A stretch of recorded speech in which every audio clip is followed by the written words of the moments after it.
এরপরে প্রশ্ন হলো, আমি আমার স্ত্রীকে বলেছি আলহামদুলিল্লাহ আমার সামর্থ্য আছে, আমি দ্বিতীয় বিয়ে করব।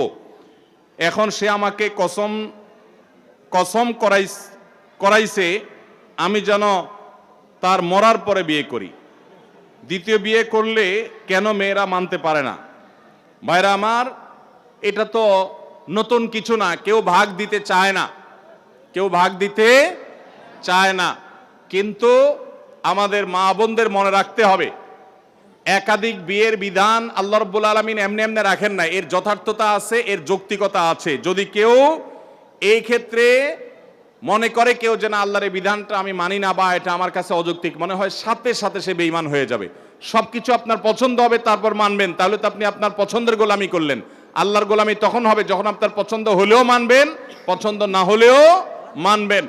আল্লাহ রাব্বুল আলামিন পুরুষদের মধ্যে মেয়েদের চাইতে যৌন আকাঙ্ক্ষা চাহিদা বেশি রেখেছেন। এটা বৈজ্ঞানিকভাবে প্রমাণিত, এটা মহাসত্য, এটা অস্বীকার করার কোনো সুযোগ নাই। এবং নানা বাস্তবতার নিরিখে আল্লাহ রাব্বুল আলামিন পুরুষদের জন্য একাধিক বিয়ের ব্যবস্থা রেখেছেন। তাছাড়া একজন নারী তিনি যদি একাধিক স্বামীর তার থাকে, তাহলে সেক্ষেত্রে সন্তান কার হবে নিরূপণ করা জটিল হবে।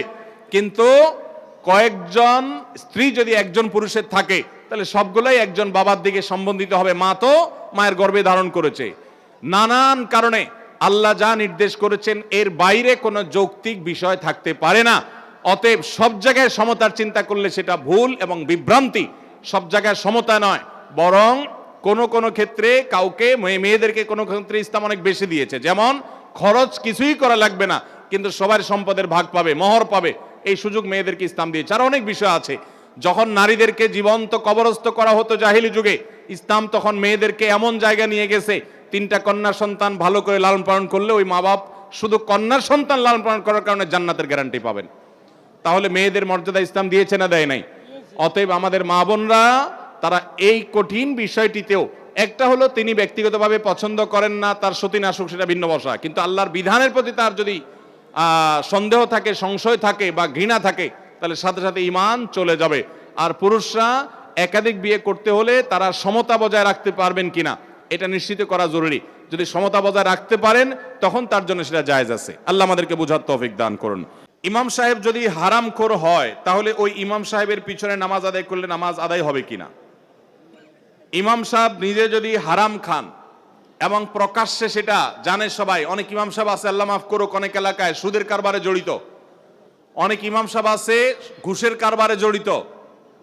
অনেক সময় দেখা যায় যে বিভিন্ন লোভনীয় মসজিদগুলো যেগুলোতে বিশেষ কোনো সুযোগ সুবিধা আছে, যেমন সরকারি মসজিদে যে মডেল মসজিদ বলেন অথবা গুরুত্বপূর্ণ কোনো মসজিদ, অনেক সময় দেখা যায় যে এই মসজিদগুলোতে চাকরির জন্য ঘুষ লেনদেন করে অনেকে। তো যে ইমাম ঘুষ দিয়ে চাকরি নেয় সে কিসের আলেম? অতএব এরকম ইমামকে নিযুক্ত করা কর্তৃপক্ষের জন্য জায়েজ নাই। যে হারাম হালাল বাজ বিচার করতে পারে না, সে ফাসিক, তাকে নিয়োগ দেওয়া জায়েজ নাই। যদি ইমাম এরকম ফাসিকি কাজের সাথে জড়িত থাকেন এবং এটা ওপেন সিক্রেট হয়, কর্তৃপক্ষের কর্তব্য সেই ইমামকে বিদায় দেওয়া। আর যদি ব্যাপারটা এরকম হয় যে কর্তৃপক্ষ নিজেই এই অপরাধে আক্রান্ত বা তারা আমলে নেয় না, তাহলে সেক্ষেত্রে আপনি মুসল্লি হিসেবে নামাজ পড়লে আপনার নামাজ হয়ে যাবে। তার পিছনে নামাজ পড়লে নামাজ হয়ে যাবে। আশেপাশে ভালো ইমাম থাকলে তাদের পিছনে পড়বেন, আর না হলে ওই ইমামের পিছনে নামাজ পড়লেও আপনার গুনাহ হবে না, আপনার নামাজ হয়ে যাবে। পিল খেয়ে মাসিক বন্ধ রেখে রমজানের রোজা রাখা যাবে কিনা? অনেক মা বোনরা এটা করেন। রমজানের রোজা যাতে ভাঙতি না পড়ে, যাতে রোজা রাখতে পারেন, কোরআন তেলাওয়াত করতে পারেন, নামাজ রোজা করতে পারেন, সেজন্য অনেকে ওষুধ খেয়ে নেন, মেডিসিন খেয়ে মাসিক বন্ধ করে দেন।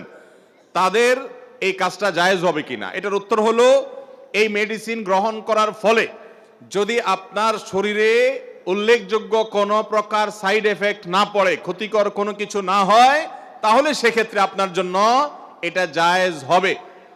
কিন্তু যদি আপনার শরীরে কোনো ক্ষতি হবে এরকম মনে হয় ওষুধটা সেবন করার মাধ্যমে, তাহলে নিজের ক্ষতি নিজে করবেন, এরকম কাজ করা জায়েজ নেই। আল্লাহ বলেছেন ওয়ালা তুলকু বিআইদিকুম ইলা তাহলুকা, তোমরা নিজেদেরকে ধ্বংসের দিকে ঠেলে দিও না। এই জন্য আপনার জন্য এরকম মেডিসিন গ্রহণ করা জায়েজ হবে না। আর সাধারণ অবস্থার উপরে ছেড়ে দিতে পারলে সবচেয়ে ভালো, কারণ আল্লাহর ফয়সালা। আপনি ইবাদত করে যে সওয়াব পাচ্ছেন, আপনার ইবাদতের নিয়ত ছিল, কিন্তু আল্লাহর ফয়সালা অসুস্থ হয়েছেন, করতে পারেন নাই, আল্লাহ আপনাকে সমান সওয়াব দিবেন ইনশাআল্লাহ।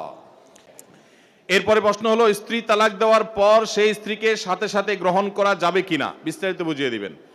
যদি কেউ স্ত্রীকে তালাক দেন, তাহলে সেই স্ত্রীকে আবার সাথে সাথে ফেরত নেওয়ার সুযোগ থাকবে যদি সেইভাবে তালাক দেন, যেটাকে বলা হয় প্রত্যাহারযোগ্য তালাক। প্রত্যাহারযোগ্য তালাক কোনটা? আপনার স্ত্রীকে আপনি তালাক দিয়েছেন এক তালাক। কয় তালাক? এক তালাক দিয়েছেন। যখন তালাক দিয়েছেন তার মধ্যে আপনি ফেরত নিতে পারবেন। যদি জীবনে এর আগে একবার দিয়ে থাকেন, এটা দ্বিতীয় তালাক হয়, তাহলেও ফেরত নিতে পারবেন।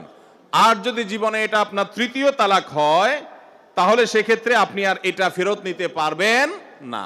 বিধায় আপনার জন্য কোনো অবস্থাতে জায়েজ হবে না, হারাম হবে আপনার স্ত্রীকে প্রত্যাহার করা বা স্ত্রী হিসাবে, স্বামী স্ত্রী হিসাবে থাকা, যদি তালাক কয়টা হয়? তিনটা হয়ে যায়। আমাদের সমাজে অনেকে আছে কয়দিন পর পরই বউকে তালাক দেয়। তিনটা কেন, কত তালাক হয়েছে কোনো হিসাব নাই। আল্লাহ তাআলা আমাদের সবাইকে হারাম থেকে বেঁচে থাকার তৌফিক দান করেন। ভাইরা আমার, যারা বিবাহ করেছেন আর আমার যুবক ভাইয়েরা যারা বিবাহ করবেন, করজোড় করে মিনতি করি আপনাদের কাছে, আল্লাহর ওয়াস্তে কখনো হুটহাট করে তালাক দিলাম স্ত্রীকে এরকম কথা বলবেন না। এরকম কথা বলবেন না। তালাকটা খুব ভয়াবহ একটা বিষয় ভাই। সালাতুন জিদ্দুহুন্না জিদ্দুন ওয়া হাজলুহুন্না জিদ্দুন, তিনটা বিষয় আছে। সিরিয়াসলি করলে যা হবে, হাসতে হাসতে দুষ্টামি করে করলেও তাই হয়ে যাবে। অনেক ভাইরা আছেন যারা বলে আমি আমার স্ত্রীকে তালাক দিয়েছি ভয় দেখানোর জন্য। ভয় দেখানোর জন্য যদি আপনাকে একটা ছুরি নিয়ে আমার বুকে জোরে আঘাত করে ঢুকায় দেন ভিতরে, ভয় দেখানোর জন্য করছেন, আপনি মারার উদ্দেশ্যে করেন নাই। মারা যাব কি যাব না আমি? কি বলেন? আপনি কারোর পেটে যদি ছুরি ঢুকায় দেন, কারোর বুকে যদি ছুরি ঢুকায় দেন, লোকটা তাকে মারার উদ্দেশ্যে দেন নাই, আপনি ভয় দেখানোর উদ্দেশ্যে দিয়েছেন, কিন্তু জায়গা মতো লেগে গেছে, লোকটা মারা যাবে কি যাবে না? তালাক এরকম। খবরদার, বউয়ের সাথে চুন থেকে নুন খসলেই তালাকের কথা বলবেন না। এগুলা ছোট লোকই, এগুলা করবেন না। অনেক মহিলারাও আছে এখন, আজকাল অবশ্য পুরুষদের চাইতে মহিলারা তালাক আরো বেশি দেয়। কথায় কথায় কথায় কথায় গাট্টি গোল করে বাপের বাড়িতে দৌড়। আল্লাহ আমাদের মা বোনদেরকে হেদায়েত দান করুন।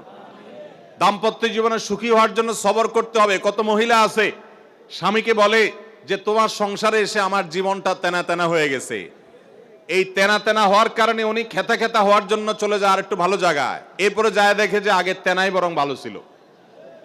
আল্লাহ তাআলা আমাদেরকে ধৈর্য ধারণ করার তৌফিক দান করুক।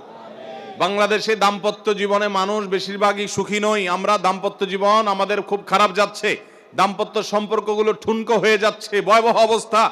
এজন্য স্বামী এবং স্ত্রী উভয়কে সবর এবং শকরের চর্চা করতে হবে, ধৈর্য এবং কৃতজ্ঞতা। আল্লাহ আমার স্ত্রীর মধ্যে যা দিয়েছে, অনেক স্ত্রী সেটা নাই। আমার স্বামীকে আল্লাহ যা দিয়েছেন অনেক স্বামীর কাছে সেটা নাই। এটা বিশ্বাস রাখতে হবে মনে প্রাণে, এবং সবর করতে হবে যে আমি যে কষ্টে আছি এর চাইতে কষ্টে আরো অনেকে আছেন, অতএব সবর করব। সবর এবং শকর ছাড়া কখনো দাম্পত্য জীবনে সুখী হতে পারে না মানুষ। আমরা সবাই সে চেষ্টা করব তো ইনশাআল্লাহ। আল্লাহ আমাদের তৌফিক দান করুন। এরপরে প্রশ্ন হলো, প্রাপ্তবয়স্ক ছেলে মেয়ে যদি নিজেরা বিবাহ করে বাবা মা আপত্তি করতে পারবে কিনা? প্রাপ্তবয়স্ক ছেলে মেয়ে তারা যদি নিজেরা বিবাহ বন্ধনে আবদ্ধ হয়, তাহলে সেক্ষেত্রে সেই বিবাহটা যদি এমন কোনো ক্ষেত্রে হয় যেটি আপত্তিকর জায়গা, অর্থাৎ বাবা মার যে